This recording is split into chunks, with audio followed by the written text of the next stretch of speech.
All right, friends, here we go back in action, betting you college football week 11 breakdown, best bets, little playoff talk, and everything in between here at Odd Chopper. We got you covered. I'm Ben Rasa. Matt Gajewski joins me. We're going to get into it. We're going to talk about the Greasy Friday game, and then there's some big time playoff type situations.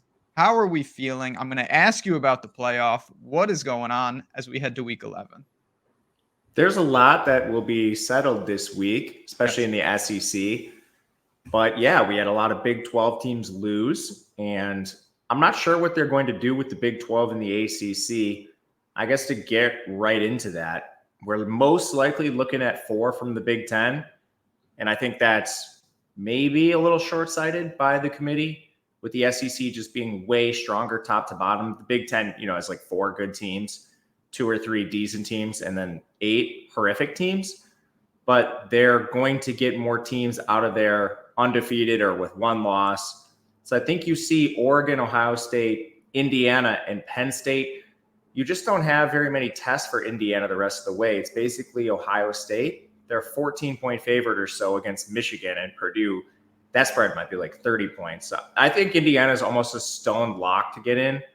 They're almost a stone lock to get into the conference championship, honestly, at this point. We'll see how that shakes out. There's some tiebreaker stuff that'll get settled, especially with that head-to-head. But then in the SEC, man, I don't know what they're going to do. Your contenders, I guess, front runners right now are Georgia, Texas, and Tennessee. And I think Tennessee is a pretty good chance to get in. Their final schedule is Mississippi State, Georgia, UTEP, and Vandy, which is easier when you look at them compared to some other teams, like the other contenders. LSU and Bama obviously play each other. That'll cannibalize one of them. Ole Miss and Georgia play each other.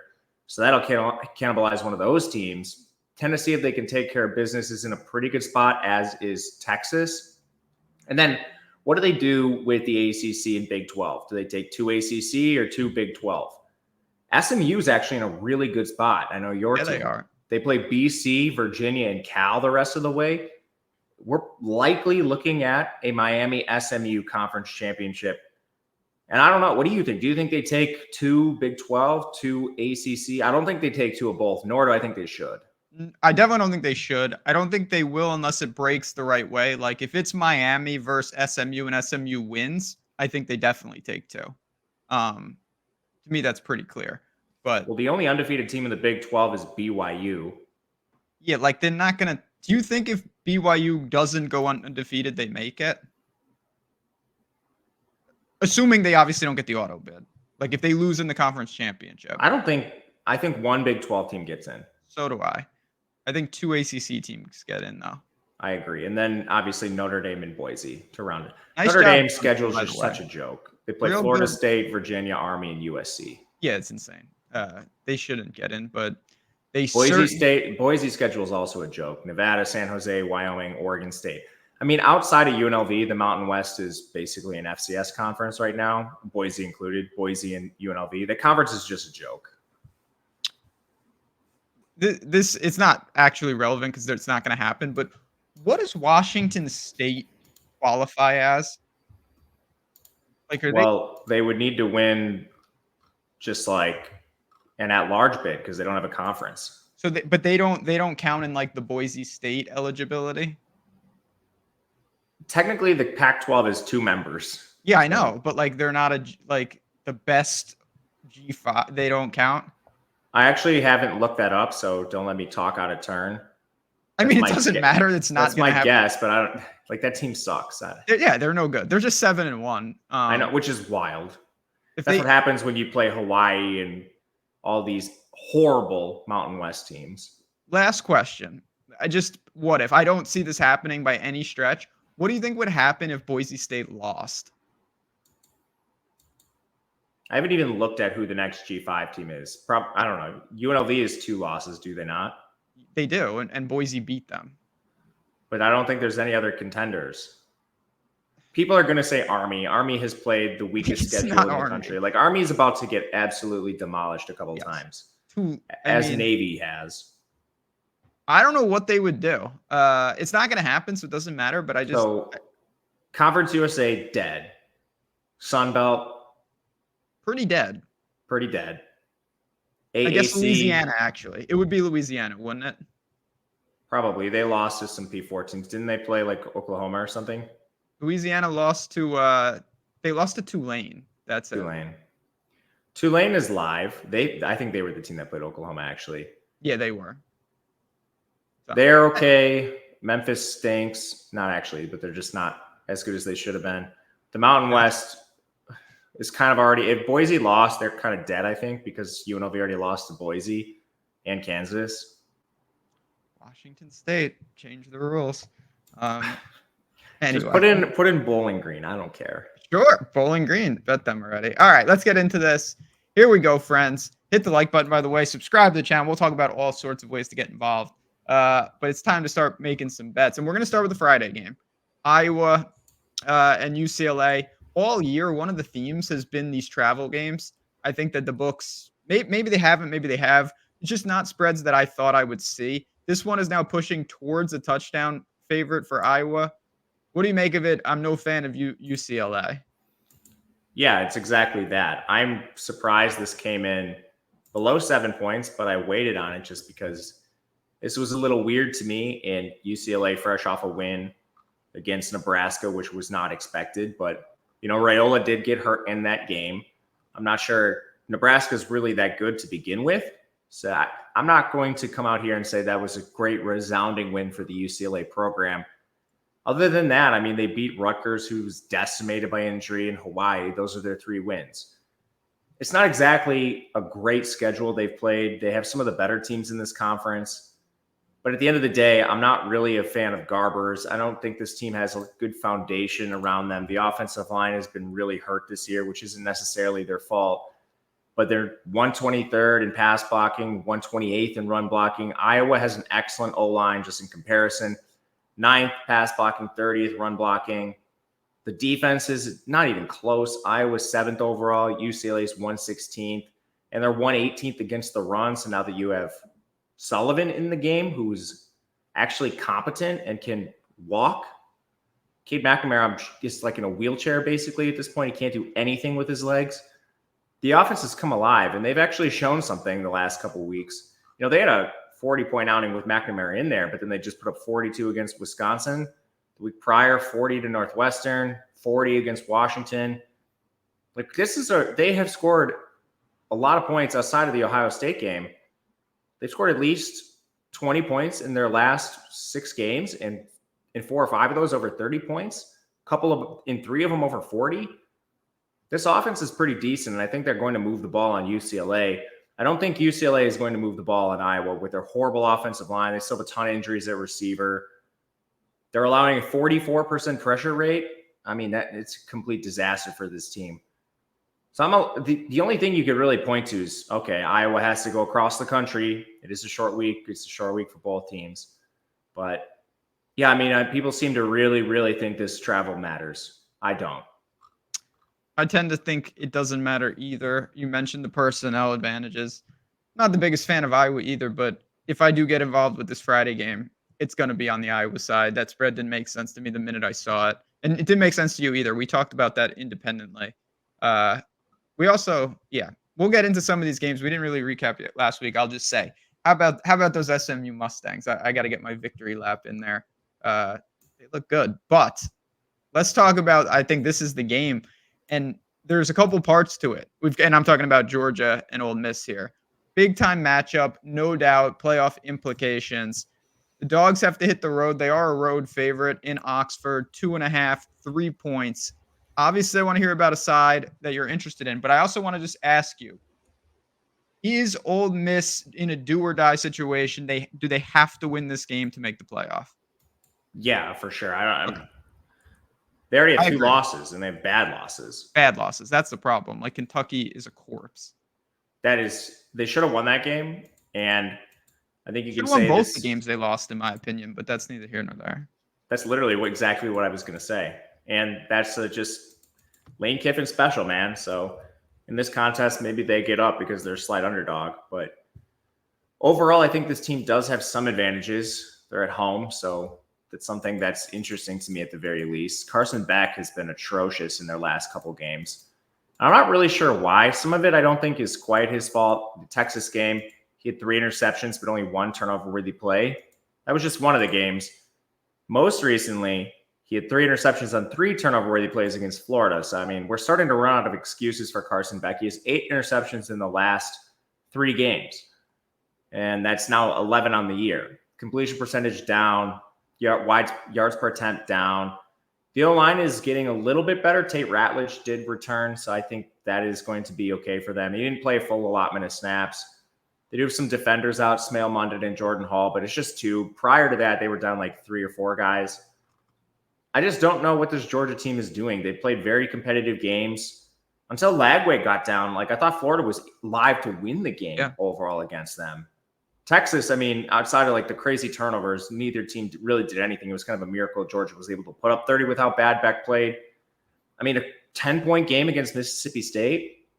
And to dive into the metrics, this team is certainly worse than they were last year. Just overall offense, they're 31st. Overall defense, they're 23rd, which is still very good. But this is no longer the juggernaut Georgia we've seen in previous years. They've been susceptible both against the run and the pass in various matchups. Quinn Ewers aside, I mean, they allowed 7.8 yards per attempt to DJ Lagway, the freshman. Michael Van Buren from Mississippi State, 8.3 yards per attempt. And they've been pretty giving on the ground. I will say some of this did occur when players like Warren Brinson were out earlier in the year, like the Jarquez Hunter, Justice Haynes stuff. So maybe they're a little better up front than we think. But I think as long as Lane Kiffin doesn't get in his own way, which is a problem periodically, Ole Miss should be able to score. And then I think this Ole Miss defense is a little underrated as well. They did just give up 30 points in their last game to Arkansas, but they surprisingly have a better offense than we think. This team has played pretty well. Obviously, they stonewalled Oklahoma. That's not much, but the LSU game, they had to go to overtime for them to give up 29, crush South Carolina. In a loss, they still only allowed 20 points to Kentucky. So their defense has been okay. The real concern I have with that unit, I guess, is Jared Ivey's been limited. They've had some injuries, but I'm still worried that they're inflated by this non-con they played. Right now, they rank 5th in overall defense. They're 49th in coverage. They are much better against the run, which is good, stacking up against Georgia. But I think a lot of this is just on the basis of, okay, you played, Georgia Southern. You played Wake Forest. You played Brock Vandegrift and Lenora Sellers. You played Jackson Arnold. You played mostly Malachi Singleton for Arkansas. Like, do we actually think this defense is like a top 5 unit in the country? I at least have questions on that. Love Dart. Not sure about Trey Harris. Henry Parrish got hurt in the game.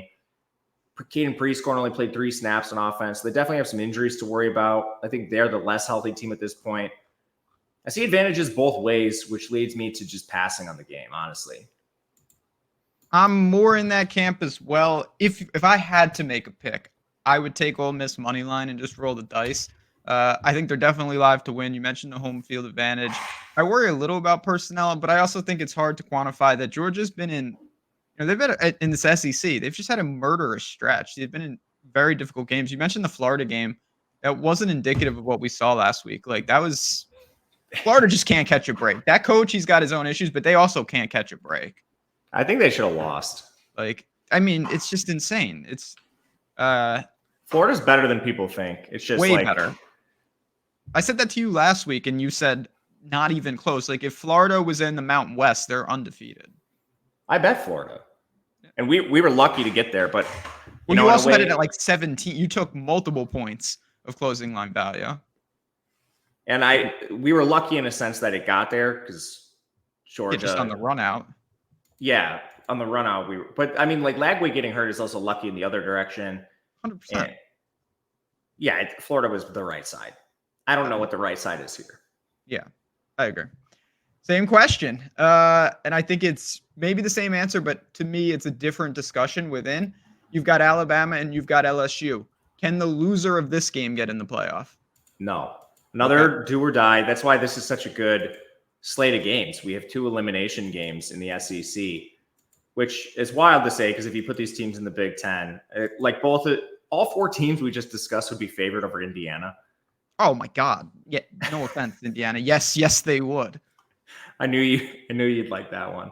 They really would. They'd all be only play who's in front of you. This is why the SEC was upset in the preseason and threatening to leave. Like, do you think I'm wrong on that? No, I can run it on the back end for you right now. I can tell you without a doubt, even on the road, all four of these teams would be favored. Maybe not LSU. LSU might be close, but certainly Alabama, Georgia, Ole Miss, not even close. And I think LSU would be favored too. Yeah, that sums it up. But this is in Death Valley. This is do or die. Milroe and co. It's like the same situation. 2.5 3-point road favorites. Injury-wise, the only new one I think is Keon Sabb for Alabama. Otherwise, I think everything else we already knew about, like Harold Perkins isn't new. Both these teams are off a bye, so perhaps they're even healthier and Sabb is back. I don't know. But I mean, both these teams have concerns, like pretty severe concerns. Alabama, I don't know what is going on with this offensive line. They've taken a step back. They played poorly to begin the year. Then they were pretty good. Maybe that was opponent related, but recently they've been bad again, and they're allowing a pressure rate over 30%, nearly 31%. They've been benching players in game. They're shuffling not just like some of the tackles, but guards now. They're barely inside the top 50 overall, which is still great. But overall, when you're top 50 offensive line in the SEC, you need to be a little bit better. So Milroe's been under pressure. It certainly affected him. He's still a very, very strong signal caller, and LSU's allowing cracks here and there in the pass game. They have played much better, and that needs to be talked about at least. But some of it is like the Jackson Dart data point is awesome. Then you played Talon Green, who's a roller coaster of a quarterback. But they played Wegman in the game. He got benched again, 3.5 yards per attempt for Wegman. They're 85th in coverage. They're 89th in run defense. I still think Bama can have success. This is perhaps the best quarterback LSU will have faced this year. And outside of Sabb on defense, Bama's pretty healthy. They got back all those rotational receivers.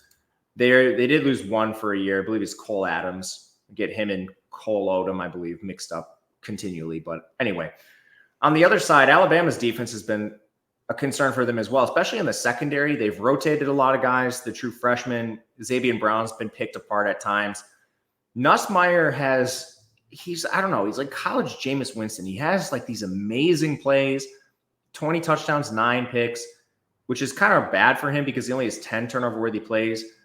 But the turnover-worthy plays he has are absolutely mind-blowing. And he does it every single game. Their line is a little bit better than Bama's. They're 19th in pass blocking. It's just a really volatile game, man. There are severe weaknesses, I think, on both teams. Alabama's O-line, LSU's secondary, which has been better. And then both quarterbacks have been dicey. Nussmeier a little more than Milroe. But at the end of the day, I like the LSU skill position players a little bit better than Alabama's now that they're fully healthy.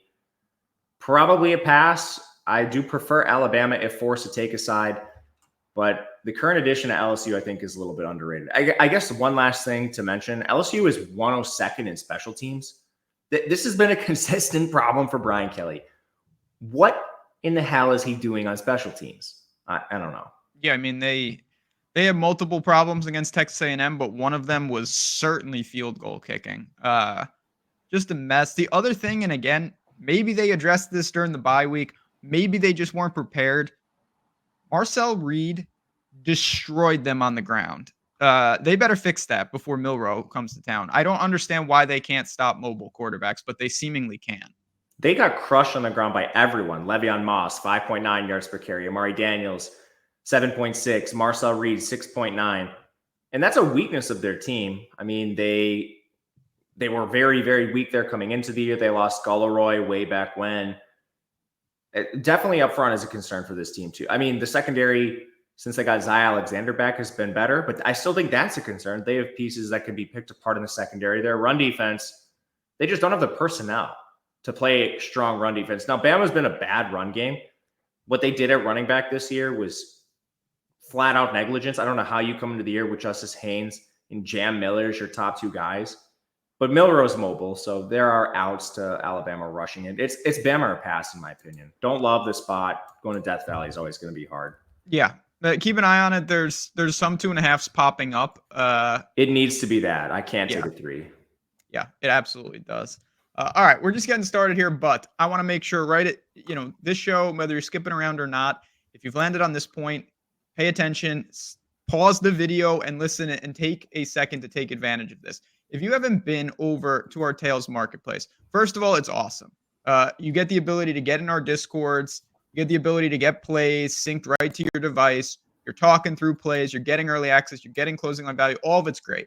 A lot of you are in there. Whether you're in there or not, here's a way to get months plural for free. So it's very simple. You go to the link below in the description. This is what you want to do. It's going to say get tails for free. You click on it. It takes you to this page. All you have to do, you have ample options. Every one of these offers is claimable. You have to claim it from this page.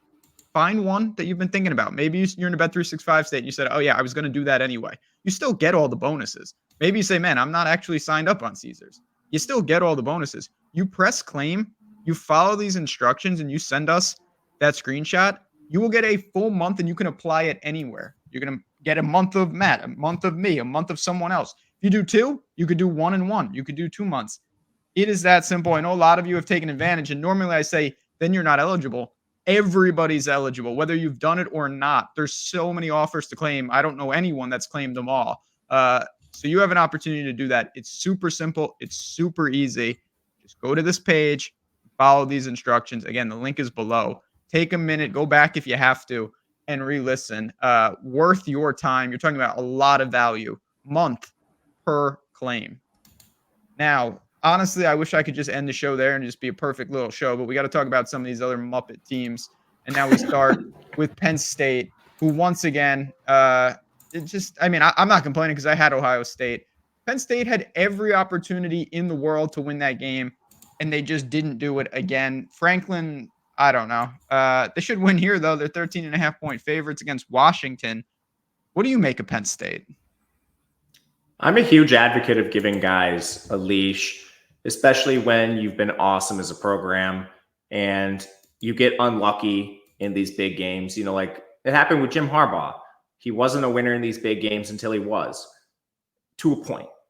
With James Franklin, we might be getting to that point. Like, he cannot win a big game. And I mean, look at the roster building. Sometimes these teams get upsets, but every single year, talent acquisition is behind Ohio State. Sometimes it's behind Michigan. That team is better development, or at least it had.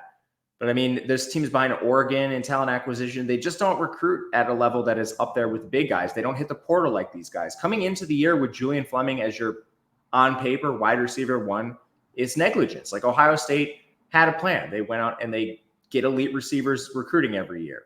When they need to fill a hole, they go and get it in the transfer portal. Penn State doesn't do that. So they just can't stack up, even though they're pretty close and they had opportunities to take down Ohio State. They are the more talented team here, in my opinion, against Washington. Washington just has some absolute fatal flaws, mainly their offensive line, and they lost everybody from that national championship unit. So this wasn't a huge surprise. They've had some injuries as well. McCree, he's been out. This team comes in 122nd in pass blocking, 102nd in run blocking. They're facing the 16th ranked pass rush. So that's a huge mismatch. Will Howard can't move. He has 8 turnover-worthy plays this year. I do like their skill position players. Jonah Coleman's a baller. I love Giles Jackson, Denzel Boston. They've had great skill position players. You just run into these negative plays multiple times a game because this unit is inept, where you get behind the sticks and things are a disaster for you. And when that happens, like in the red zone and stuff, they don't have a kicker they can use. They've been going for it on 4th down way more than previous years. They're 120th in special teams. They have one of the worst kickers in the country, man. This guy has been atrocious this year. So that's a concern as well. Then with Penn State, their defense is solid. Their offense is pretty good too. Their O-line is the biggest concern for them. 83rd in pass blocking, 54th in run blocking. That makes sense. They lost 3 starters to the NFL last year, but Aller's been okay. 70% completion, 9.7 yards per attempt. Schematically, they do a lot of like really cute stuff, which sometimes bites them, but it's also a way they manufacture points with Tyler Warren and their running backs because their receivers are terrible. They have some of the worst receivers in the country. But you can run right down Washington's throat. That's their weakness on defense. They have a ton of injuries. Most of them are up front. Javon Parker's been out. Zach Durfree's been out. And the only real injury for Penn State is Danny Denise Sutton. He played in their last game. He's the edge rusher, but he only got through 5 snaps. Who knows? He should be healthier here, but we're not sure. Penn State has all the advantages, but this is a slow, greasy game. 81st in pace is Washington. 120th is Penn State. Just not sure I can lay 2 touchdowns with Penn State, but I'm certainly not betting Washington. They're at a huge disadvantage in most areas of this game. Yeah, I mean, there's 13 and a halves popping up. That has me somewhat interested. I think Penn State gets it done, and I don't think. Well, like I said, they still have a ton to play for. I don't know why, Well, but they they're do. if they just take care of business in the playoff. Yeah, they're in. That's what I mean. So it's just like I don't see them slipping up here, but it's still a team that. One quick aside. So Penn State plays Washington today, Purdue, Minnesota, Maryland. The only teams that play each other in like the top 4 of this conference are the Indiana-Ohio State showdown. Let's assume Ohio State gives Indiana their one loss. Would you rather be a Big Ten team with one loss in the conference championship or out of it? Oh, definitely out. That's why I think they're going to put 4 teams in, because they can't set a precedent where it's like, okay, let's just say it's Ohio State, Oregon in a rematch. I don't know about the tiebreakers, but let's just say that's it. Indiana, Penn State, 1 loss apiece, don't get in. Mm-hmm. Are they going to penalize Ohio State for taking a second L against Oregon, even though technically they were better than Indiana, Penn State? I just don't see that happening, which is why I think they get 4 in. See, I think they get 3 in and they just kick out Indiana. Like Ohio State would have beaten them. Penn State's loss would have been to Ohio State. Ohio State's 2 losses would have been to Oregon, and Oregon obviously is in. The only pushback I have is the replacement's probably going to be a 3-loss SEC team or another team in like the ACC or the Big 12. And I agree with you. I think you should probably put in a 3-loss SEC team if you're actually doing like power ratings, who were the strongest teams in the country. But 1 loss Indiana, let's just say like 3-loss Bama. I think it's Indiana. I think it's Bama. I don't know. I also think I can see either Miami. Way. I don't think you're wrong. What about 1 loss Miami? 1 loss Miami's in. Yeah. That could be the problem if SMU wins the ACC. It's going to be fascinating, man. I can't wait to see this. Me too. I might watch whatever that show is that they do for the first time ever. Yeah, let's do a sit-along viewing party and give our commentary. Honestly, that's not that bad of an idea. Chat, let us know. They've been taking care of business, and they're going to have to do it here. It's not a gimme, but you're at home. 13.5, 14-point spread. Is there anything that Michigan you think can do to cause problems for this team? Get healthy. That would be the biggest one. They were down their top 2 corners in the last game, and they're not deep. I think one of the things that may have gone overlooked in the Jim Harbaugh era is how good he was at developing talent, and most of that staff is gone. Sharon Moore is there, of course, but he took a lot of guys with him to the NFL. And other players or other coaches just went other places across the country. That's what happens when you win a national championship. People are interested in your coaching staff. They don't recruit very well. They haven't recruited well for years. They've been an amazing talent development team. And now when you have guys hurt, and they have so many guys hurt, they've been hurt since the spring with some of these guys. Like Rod Moore tore his ACL in the spring. They haven't had Mangum all year. Now, when you lose Will Johnson and Jair Hill, your 2 starting corners, you just don't have competent players behind them. This team, contrary to popular belief, is not loaded with 4 stars. They have some of them, but this is not Alabama. This is not Georgia. They just do not have the replacements to overcome these injuries. Josiah Stewart got hurt in the game.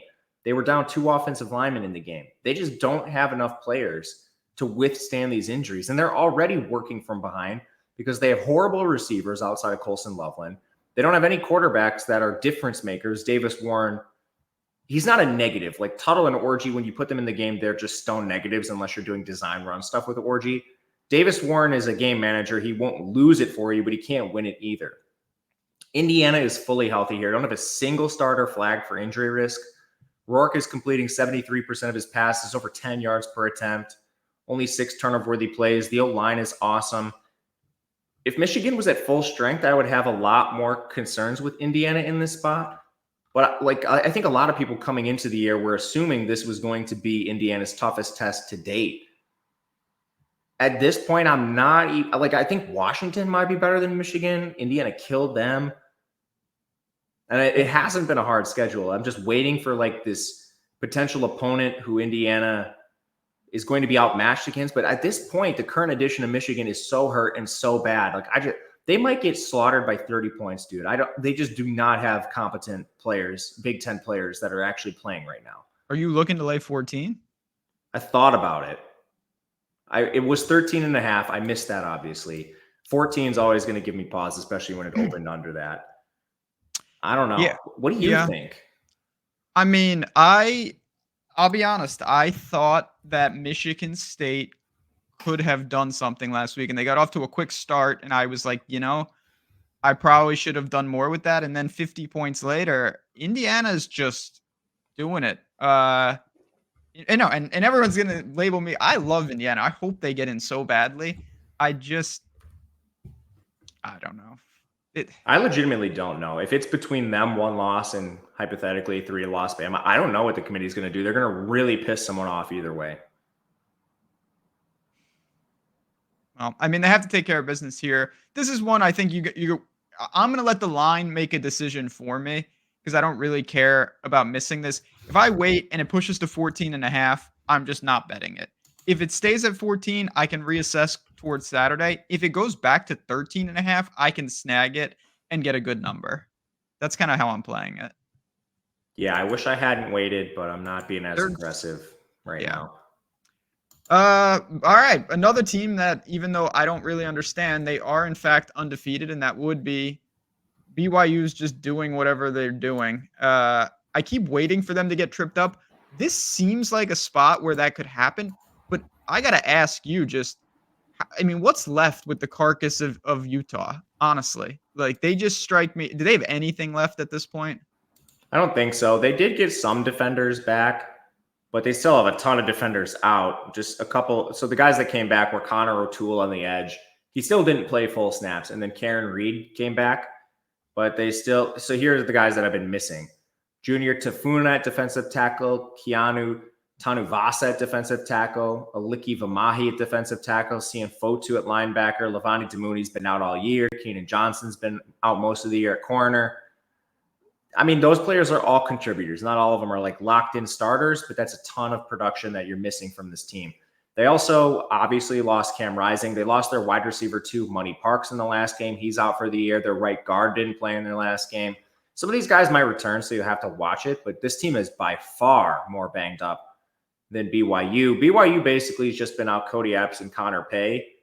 Those players have been out for a while. That's one of their starting receivers, a position they're deep at, so it doesn't matter a ton, and Pay's their center.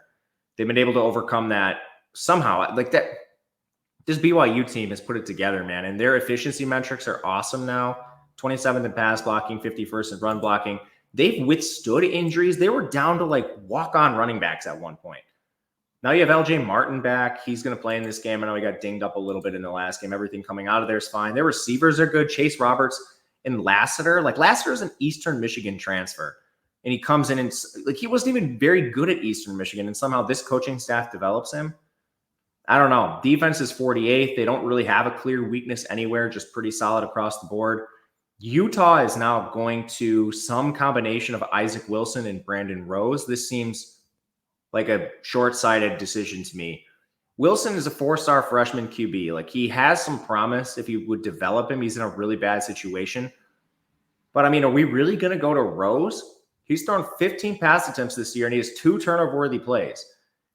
He's playing behind an O-line that's allowing a 31% pressure rate. They're down one of their top receivers in Money Parks. You still have like Singer and Keithy, so it's not all bad there. But facing a quality defense, like well in the top 50 defense against BYU, the only thing I can really say is this game is at home.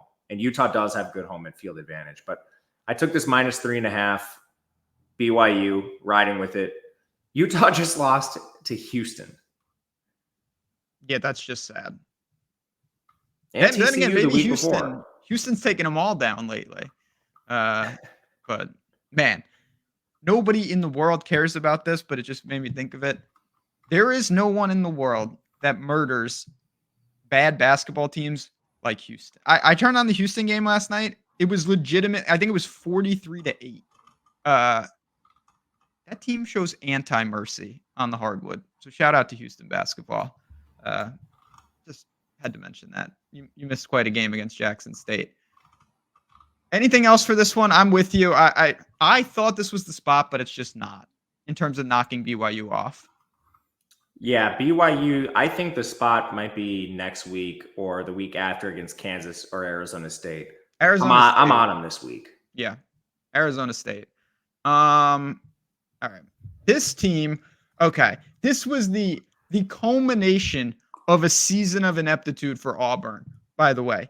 Auburn is a true I can't with them. I didn't even want to get involved. It just I looked at that line and I was just like, yeah, you know what? This makes no sense, but the underlying metrics all make sense. And then nope, Vanderbilt just it's not even a shock the world again. They just beat a garbage Auburn team.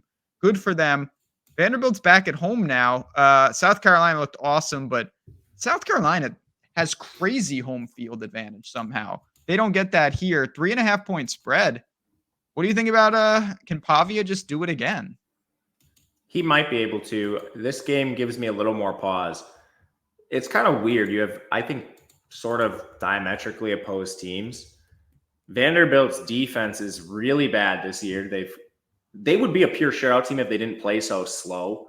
They're actually allowing a lot of points when you break it down, like per play. They just are 131st in pace. So sometimes their scores are a little lower than you'd expect, even though they're like hemorrhaging production.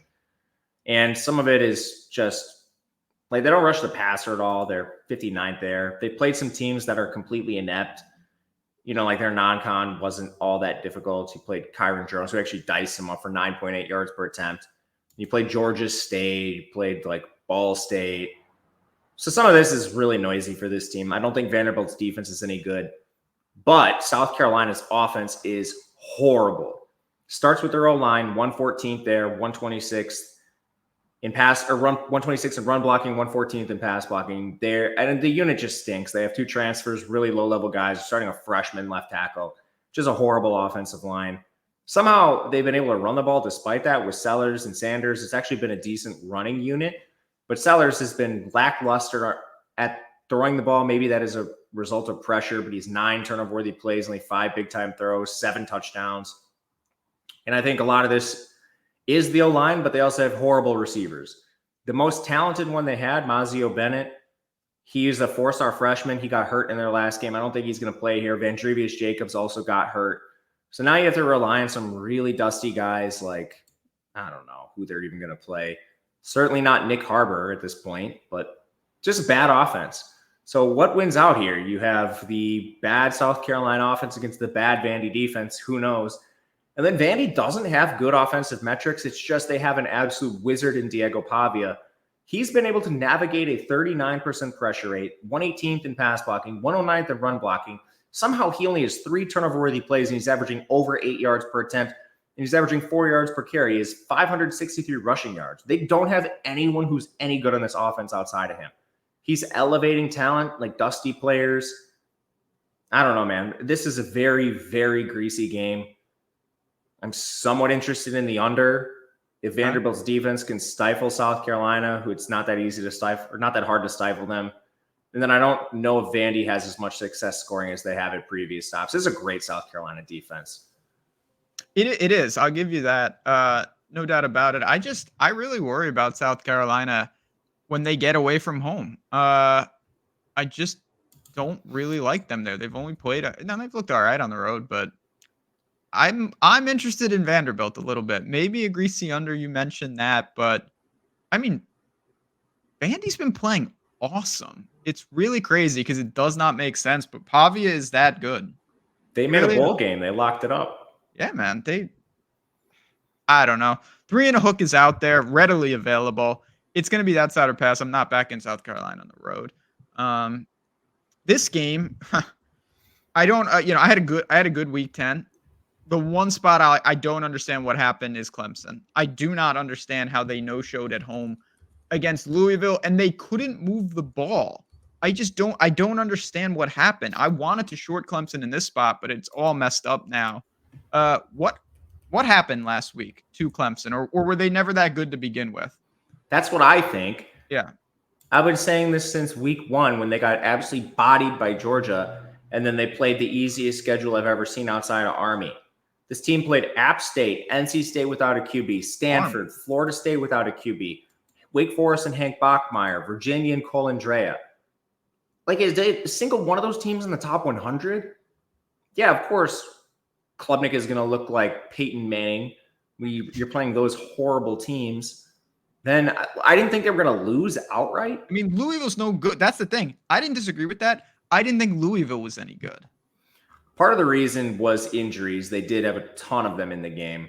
I'm just going to run through just like the laundry list. Some of these guys have been out for a while. Some of them got hurt in the game. Like Kobe McLeod's been out. He had surgery already. Shelton Lewis at safety. Peter Woods at defensive tackle. DeMonte Capehart at tackle. Trey Williams at defensive tackle. Most of those guys were injured in the game. From Lewis to Trey Williams, ton of injuries, most of them in the front seven. Tyler Brown's been out. Colin Sadler's been out at center. Walker Parks, I don't know why he only played about 50% of the snaps, but he had been banged up, so maybe just limited. Ton of injuries for Clemson. They're still the more talented team than Louisville, so I don't have all the answers for this. But, yeah, I don't know who's going to be back from those guys. Those are all concerns heading into this week, which is insane because Jones is also hurt, and then Virginia Tech was taking money right out of the gate. I don't know if Virginia Tech's going to have Jones out there. He was in a boot. They also didn't have Bashul Tutin. Now, it wasn't the most competitive game, so perhaps this was precautionary. But, I mean, they lost. It looked like they were going to blow out Syracuse, and Syracuse crawled their way back and ended up winning in overtime. Yeah. So I don't know if you can bet this game with the injuries. So, like, is Jones playing? Who on this defense for Clemson's playing? Is Tutin playing? I mean, they had a corner. This is Virginia Tech now. Mansour Delaney got hurt in the game at corner. Like, who's playing in this game? This spot got ruined for me. I wanted both those teams to roll through, just like the SMU Pittsburgh spot. That came to fruition. This one did not. This is a big pass for me. I know we've passed on some of them. That's just the nature of some of these type of games. Just the way it is. The greasier we get, the better the values. Maybe this is greasy enough. Iowa State and Kansas. Iowa State. What is going on? In Ames, what are you doing? Now you're a 2.5-point road favorite in Lawrence. Everything's still in front of them technically, but what do you make of what happened last week? Yeah, they need to win the conference now. They've no longer, or they've removed that sort of runway they had where they could just walk their way into the playoff. But they had bad underlying metrics all year. They're another team that played a really easy schedule. And I don't know, man. Like Iowa did the 2-point stuff in the game there. Like Iowa had every chance to win that game, but Iowa's own mistakes gave Iowa State the marquee win. Since then, they played Arkansas State, Houston, who's still at the bottom of the conference, Baylor. That was early season Baylor. They've made changes. We've talked about that a lot. Baylor's a different team now. West Virginia, that was a 12-point margin of victory, beat UCF by 3. Crazy game. And then, obviously, they just lost. But this team, offensive line is horrible. 119th in pass blocking, 89th in run blocking. Somehow they've been able to withstand that for most of the year until last week. Their defense is really hurt. So I think some of their metrics are noisy. If they ever got some players back, maybe they'd be better.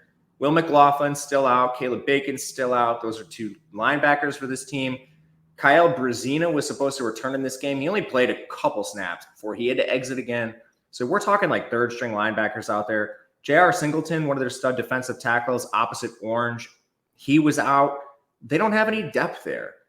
So, yeah, they've been getting run over now. Their coverage unit's awesome, but it doesn't matter because they're so weak up front, largely because of injuries. They have weak trench play on both sides of the ball, and it's cost them. Kansas actually has very good underlying metrics.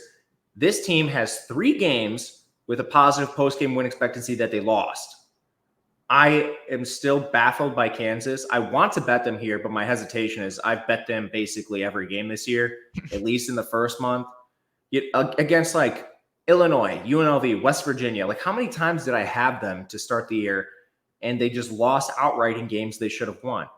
I will say it's gotten a little better. Daniels has taken care of the turnover-worthy plays. Somebody has 14 on the year. It's led to 9 picks. Those are front-loaded. Most of them occurred early in the season. You can probably guess what games those were in. The O-line is significantly better here. They're 34th in pass blocking, 3rd in run blocking. That's a huge mismatch against the lackluster Iowa State front full of backups. And then on the defensive line, they're also not good. So I'm not going to pretend like this is a mismatch, but at least Iowa State's offensive line is also not good, so maybe they win. Both teams should be able to run the ball. It's just Kansas actually has a good O-line, so their path is a little bit more clear, whereas Iowa State, they have a terrible O-line, questionable running backs. They will face an easy matchup, but I don't know. Sometimes when it's bad on bad, you don't know who wins out in those spots. I want to bet Kansas. I don't know. I'm just hesitant with this team getting in their own way repeatedly. As far as injuries, the only guy that's really hurt for them is Daniel Highshaw. I don't care. The Devin Neal's awesome. There's threes out there. There's a rogue 3.5 at -120. So you have What options. are you considering it? Should I take Kansas? I mean, you're the Kansas. You're the Jayhawk whisperer. I'm not. I'm the anti-whisperer. I You mean, go I to don't. I don't know. Iowa State. I'm just not a fan of Iowa State. I want to be because I root for them in life, but at 3.5, yeah, I think Kansas might be a play. In all honesty, I'm just getting over what they've done to me in the past. yeah, this is an Auburn situation. We're sticking in the Big 12 too. We gotta. The Big 12 is wild. Because Colorado quietly is just chugging along, and they got another weird test in Lubbock. It's kind of the same situation, a 3.5 point road dog here. I've been actually very profitable on Colorado this year betting them. Is this another spot where you see maybe to get them, maybe a total in play? What do you make of this game? I think we've been on Colorado more than the market because people Yes. just copy and pasted their analysis from last year. All this team turned over and took all transfers, can't be good, without actually looking who the transfers were. And it's cost them. This team is already, I mean, they've cleared their win total already. So Way rip to ahead of everyone betting expectation. the under on that. Yep. It was 5.5. They've made a bowl already. This team could very well win the conference. Everything's in front of them. They lost to Nebraska. I mean, this is a team that has their only losses to Kansas State, and that was a game where their best player got hurt in the game. And that was only a 3-point loss. And I think you honestly could have argued that they should have won. Yards per play was dead even in that game, 6.1 to 6.1. Very, very close between the two. Anyway, in this contest, I think Colorado is significantly better than Texas Tech. It's just a tough place to play. But Colorado is off a bye. That should help them quite a bit here because they did deal with some injuries. They've been sort of limiting Travis Hunter the last couple of weeks. And honestly, it's been weird. Certain games, they limit him on offense. Some games, they limit him on defense. But I think they're going to be healthier. The only guy I'm really worried about missing is Shane Cokes, defensive tackle. He got hurt in their last game. He was on a scooter, which doesn't bode well even off the bye.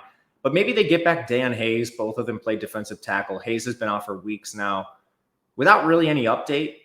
The O-line for this team is also better than people think. They're 51st in pass blocking. They run a lot of deep, late developing route concepts. So some of those sacks are on Sanders or the OC, whoever you want to blame for calling those plays. Regardless, he's still been awesome. He's one of the best quarterbacks in the country. 73% completion, 8.6 yards per attempt. He has more interceptions than turnover-worthy plays. Some of them just volleyball setting from the defense. And Texas Tech, even though they were able to get a marquee win, 124th in defense, 125th in coverage. We've been talking about their injuries all year. Most of those players are out for the year. Their defense is a complete sieve. They're also 94th against the run if that matters to you. You can beat them any way you want. Luckily, Colorado has just a pure strength passing the ball. This should be an absolute bloodbath through the air.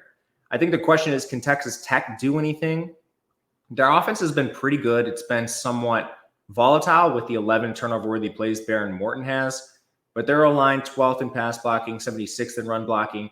The problem is this Colorado defense has been severely underrated by people as well. They're 51st, which isn't amazing, but is way better than last year's unit that was like 100th. They're 27th in coverage. You're also facing a semi-air raid from Texas Tech. Taj Brooks can do some things, but Colorado's 45th in run defense. I didn't take this. I wanted to see where it was going to go throughout the week. Maybe find a 3 out there, which could happen. I'm seeing some Texas Tech juice at 3.5. Yep. Have you seen a 3? There is not a real 3, no. A But heavy juice 3. heavy juice, but there's a 3.5 at -106 out there, so it could pop momentarily. I think Colorado's just a significantly better team. So do I. I'm with you. Colorado's almost certainly going to be on my card. UCF. Okay, this is a real interesting game. UCF was a mistake by me last week in the sense that I should have bet them and I didn't. So I had an inkling that they would look better. Now they got to go down 3.5. But all these spreads are 3 points. What did you make of that guy, Rizek? Not bad. Or maybe Arizona's that bad. Arizona's certainly bad, but I mean, we talk about this a lot. You can only play who's in front of you, and as long as you take care of business and continue to meet expectations, has to be considered a good thing. UCF is an awesome team, man. It is really disappointing that they are 4-5 and kind of need to win out to reach a bowl, which stinks. But quarterback was a huge problem for them throughout the year. Rizek now 75% completion, 11 yards per attempt, no turnover worthy plays, 6.4 yards per carry. All this is on the tiniest of samples. But the O-line is decent for this team. They're 15th in pass blocking, 41st in run blocking. You can always fall back on RJ Harvey. That's what they do really well. They have one good receiver in Kobe Hudson. I thought he was going to miss last week, but he ended up playing. If a team takes away him, I mean, you need to rely on the run game because those secondary receivers are horrible. But overall, they should score. I guess it's the same question I have with Arizona State every week. Their defensive metrics keep rising because they were so hurt to begin the year. What does this mean? Where do they overall settle? Could they actually limit UCF's semi one-dimensional offense? Their best skill is against the run. They're 57th there. Only real injury they have on defense is Keyshawn Elliott. He got hurt in the game. The x-rays were negative. I'm not sure what they're on. He's a linebacker. And then UCF's defense has been terrible. They fired their DC. They're really bad in coverage. That's not what Arizona State wants to do. This is a power run game. They use Levitt as a game manager. And Cam Scatabo is banged up. We're not sure if he's going to play. I think he's going to gut through it. He's been doing that for weeks now. But that's where UCF is strongest. They have a pretty good defensive line. They're 27th there. It's actually a very good setup for UCF on paper. This was 5, and I had it flagged as something to bet right away, and I just didn't with the quarterback situation. I cannot take a 3 in principle. I don't know. What about an over?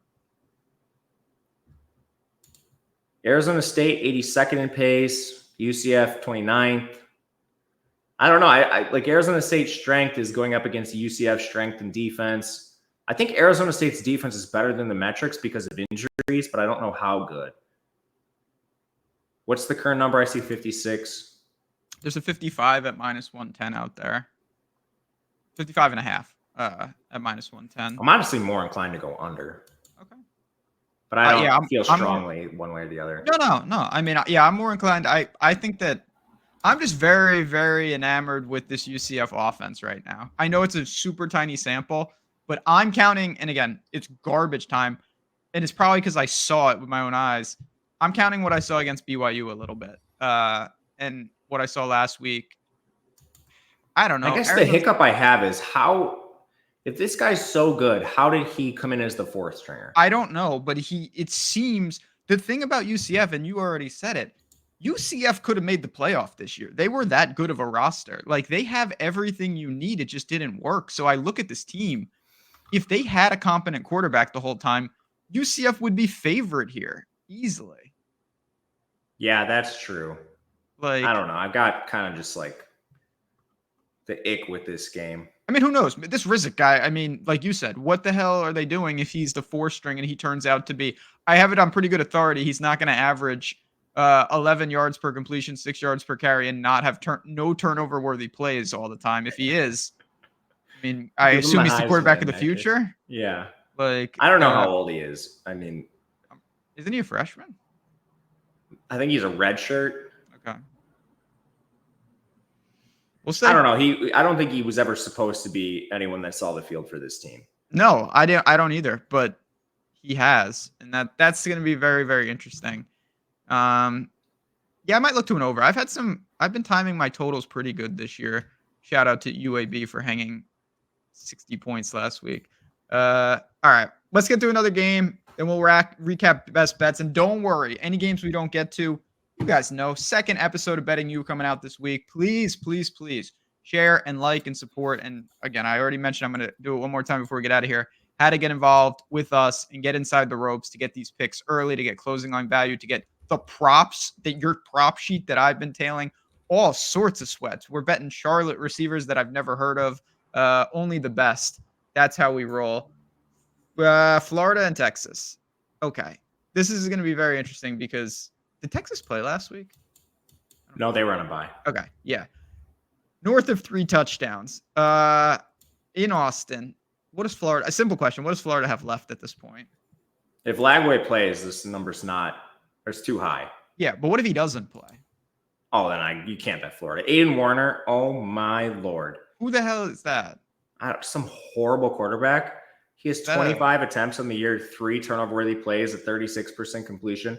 He's just throwing atrocious interceptions. Like, I don't think Florida can score if he starts. I might just take an under team total, all the way down to 2.5. Not that you can even do that. I mean, it is really hard to be that bad on an SEC team, but he truly looked that bad. A small sample, but like, how do you commit 3 turnover-worthy plays on 25 attempts? How do you definitely him. Their team is good. You have a good skill position group around you. Lagway is doing just fine. But is there any other quarterback?